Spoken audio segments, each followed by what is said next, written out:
Hello, and welcome back to my channel. If you are new here, my name is Layla, and today I'm giving y'all an update on my 5-year debt-free journey. This is a very exciting video because this is the final one of its kind.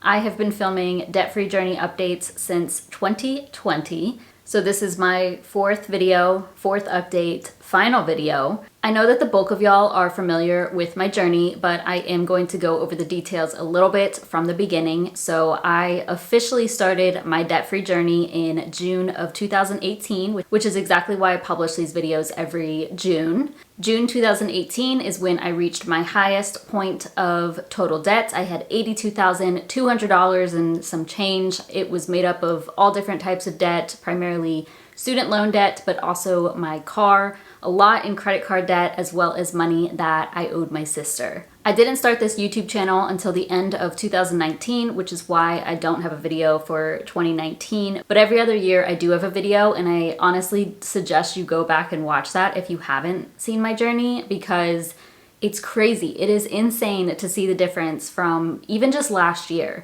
I watched last year's video so that I could make this video, see what I needed to include and try and keep it consistent.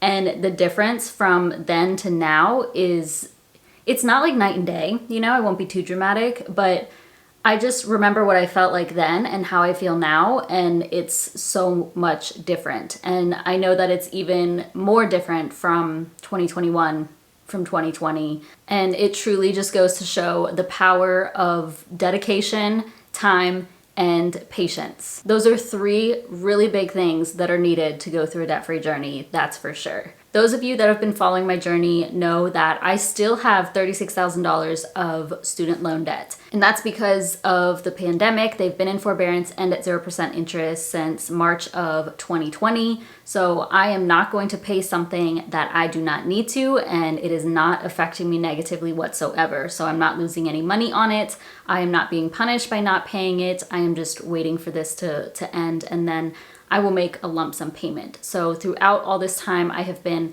saving up enough cash to pay off my student loans.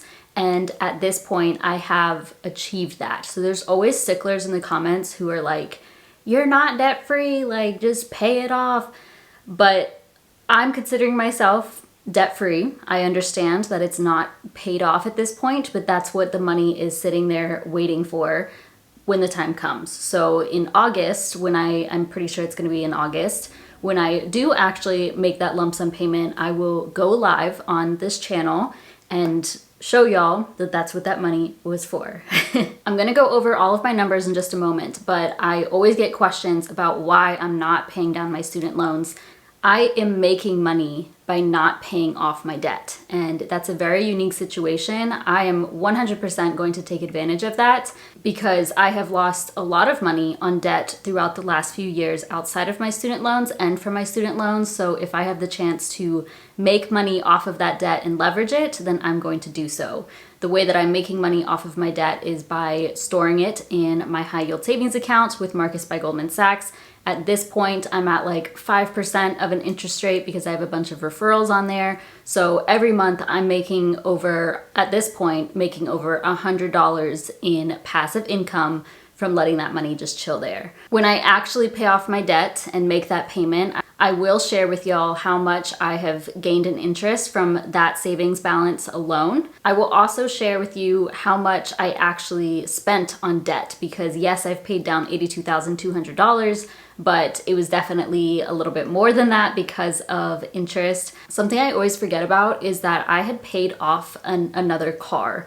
So there was a time where I had co-signed on a car, unfortunately, and I made that mistake. I have a video on it actually, and I paid that off. So that's not included in this $82,200. That was like an extra, I can't remember. I would have to go back and watch, but like at least $2,500 or so. So yeah, that's just an extra little sprinkle on top there. But honestly, I don't have that number for y'all right now, like how much I actually put toward my debt. So I'll have to add everything up from the past 5 years and share with y'all when I actually pay everything down. I think I do talk about that debt payoff, the other car that I paid off, in one of my update videos. I can't guarantee that, but all of those videos will be linked down below if you're interested. So let's get into some numbers. Like I said, I haven't been paying down my student loan debt, and in June of 2022, I only had student loan debt, so that was $36,000, and that's actually what I still have today. So June 2023, I do still have $36,000 even of student loan debt. However, back in 2022, in June 2022, I had $17,013 saved for my student loans, and since then, I have reached $36,000. I actually went a little bit above that, but I'm just going to say 36,000 because I think on the final day of May and first day of June, I had like $45 over 36,000. So I ended up moving that money to my emergency fund. So I'm just going to say I now have $36,000 cash specifically for my student loan debt because that's what it is, which is an increase of $18,987 in savings. Now, I did finish saving up for my student loans back in March, actually, and I didn't actually reach 36,000 in March because I knew that this account was just going to grow on its own. I had a bonus coming through, so that came through as $200 of passive income from opening a savings account, and then, of course, all of the interest that I've accrued over the last couple of months. So I have gone above 36,000, and now I'm just going to keep it at 36. Anything above that goes to my emergency fund. And then the forbearance and the interest pause is going to be ending at the end of August. So once the interest starts, I will make that lump sum payment. So yeah, that's it. I'm done. Like, I'm debt free at this. I know I'm not truly debt free, but in my heart, in my eyes, I am debt free. I no longer have to put money to that, and that has been really, it's just life changing, to be honest. I would say reaching this point has made things feel lighter. I feel like I have already more opportunities. Like, I have the option to be more flexible with my life if I wanted to. I haven't made any drastic changes, but I feel like if something were to happen, then it's nothing that's going to ruin me. And that also comes with time. So I have a decent emergency fund. I have sinking funds. I have, quite a bit saved up outside of my student loan debt savings. So overall, I feel much more financially sound, but just knowing that I don't have debt, or I have enough money to cover all of my debt, is really, really freeing. And I'm really glad that I made the decision to save for that, because I do know that I probably would have made more money by investing or maybe even like getting a house or something. But I genuinely am so grateful that I will be debt free, because I feel like so many people remain in debt for decades, and that's not something I want in my life. It's always there, it's constantly there, and I hated that feeling. And now I feel free from that. So very exciting. Obviously, since the beginning of my journey, since June 2018, I have paid down $82,200. So it did take me a little bit less than 5 years. My goal from the beginning was actually to be completely debt-free by April 2022. I wanted it to take a little bit less than 4 years. Obviously, I wasn't able to do that, but it was, just a year longer. The time is passing anyway, so I stuck with it, just kept going. The journey definitely felt long, but I am glad to be here now. Okay, for these videos, I do like to go over the big expenses that I had over the last year. So from June 2022 up until about now. I'll go from smallest to largest. These are basically like 5 big things that I spent money on. The first would be personal. Y'all know that for 2023, I am doing a low spend year. So this year, I barely have spent anything on myself. And what I mean by that is like shoes, clothes. I haven't even bought like furniture, like much for the house, but I am like saving for that. If you're interested in hearing more about my low spend year, I have a video on it, so I can link that down below. But looking back on 2022, I noticed that I did spend quite a bit. So basically like $2,000 for the final 6 months of 2022 is where that came from. I don't think that's too bad, like I'm okay with, my income is pretty decent. So like I'm okay with spending a bit on myself. It's things that I wanted. So it's nothing that would like make or break me, Next would be travel. That was about $2,500 over the last year. And to me, that's also very much worth it. Not too bad. I also take advantage of travel hacking, or I've been getting into that more recently. For example, recently I booked a trip, I booked an Airbnb in Costa Rica, and that's going to be completely covered by my credit card points. So that's included here, but I'm still like, I could get that instead in cash instead of redeeming it for my travel. So I'm going to count it here. So $2,500 for travel. When I'm traveling, 9 times out of 10, it is with my boyfriend. So we end up splitting a lot of it, and that helps me out. In December of 2022, we went to Tahiti, French Polynesia. Loved it. That was my favorite trip ever. Morea specifically. If you get the chance to go, definitely do so. Went to Colombia back in March. And then I booked a trip for Costa Rica later this year. So yeah, worth it, 100%.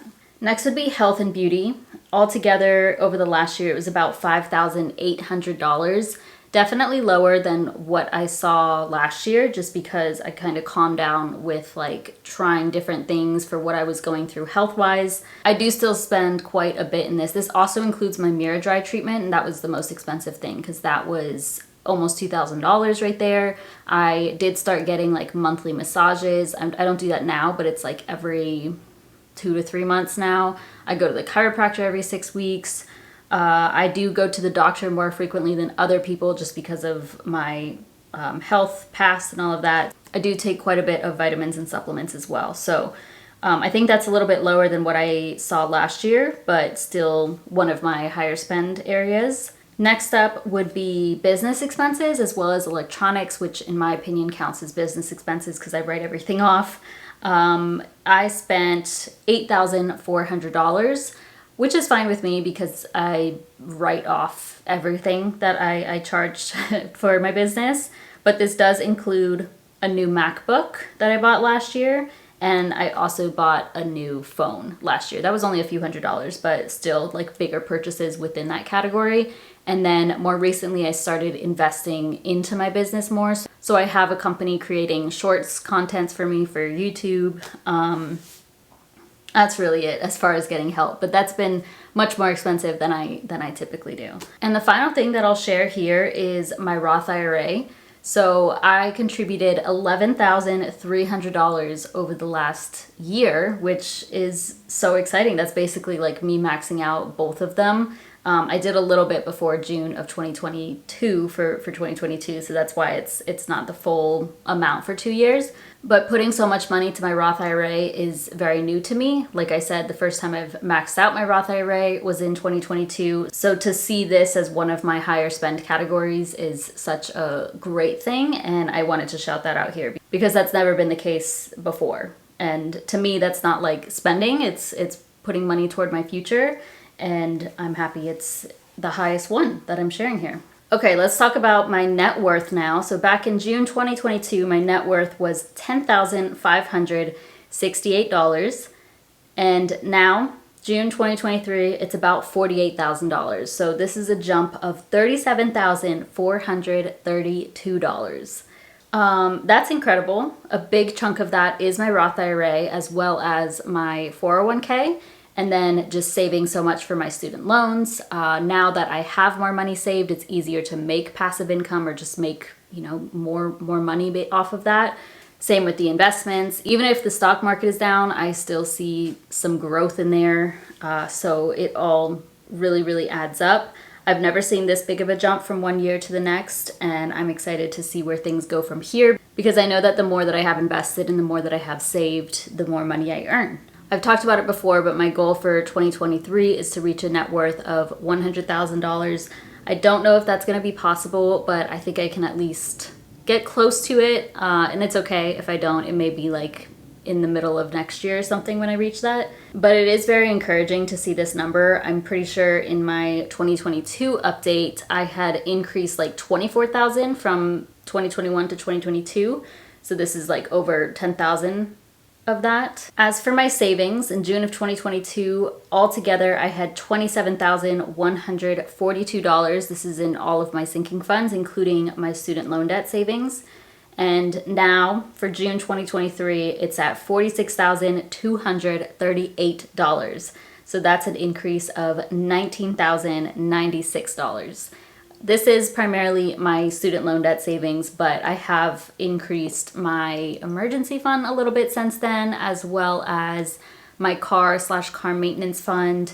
The other ones are still pretty small, but every little bit kind of like adds up and helps this out. As far as investments, back in 2022, it was at $17,860 across everything. And now $37,332, which is an increase of $19,472. This is, again, in thanks to my Roth IRA, as well as my 401k, because I haven't put money to my other things really. I put a little bit to my brokerage, but my 401k, I did like get a bonus in March, and that helped it jump. My company matches my 401k, and then I just started increasing my contribution, so that's not really accounted for here. That more than doubled, so that's a really important number for me. Like once I get to 100k invested, not even just a 100k net worth, but actually invested, I feel like things will really start snowballing, and I'm just very much looking forward to that. I did share my subscriber count in the last few videos, and then I'll share one other number. So my subscriptions, I didn't say a specific number when, I don't think I did in my 2022 video, but I said like around 10,000 or something. And now my subscribers are at 18,500 or so. So about 8,500 gained over the last year. So thank you for being here. Thank you for subscribing. If you're not subscribed, please do so. Subscribers don't really count for anything. It's really about the views. But I just love that y'all are here. I appreciate the support. I love this community that we have. And yeah, I'm just so very grateful that I started this channel. And thank you to y'all for helping me achieve all of my financial goals so far. And then the final number I did want to share, which I haven't talked about before, is just a quick little job update, because I did just start my Salesforce consulting job back in March 2022, so I was very fresh to it when I filmed this video last year. When filming my video last year, I was a Salesforce analyst/consultant. We're all consultants, but my income was about $60,000. And since then, I got a raise in like November, and then I got promoted back in April, May, and now my income's a little bit over 70,000. I think like 70,800 or so. And like I said, I got a promotion, so I now have a new title. So that's not too bad. I think it's really cool to look back on because, 2 years ago I was a microbiologist. Even just a year and a half ago I was a microbiologist, and I completely shifted careers, and I'm so very grateful that it's something I stuck with. It has been a challenge, but for me to get a new job within a year and then to be promoted within a year doing this new job, it's like, wow. It just goes to show that like if you put your mind to something, you can do it. And it also shows that Salesforce is a great option for many people. So I will go ahead and plug Talent Stacker. That's how I got into this. Definitely check out talentstacker.com/Layla if you're interested in going through a free 5-day challenge, and you can see if it's something you would be interested in transitioning to.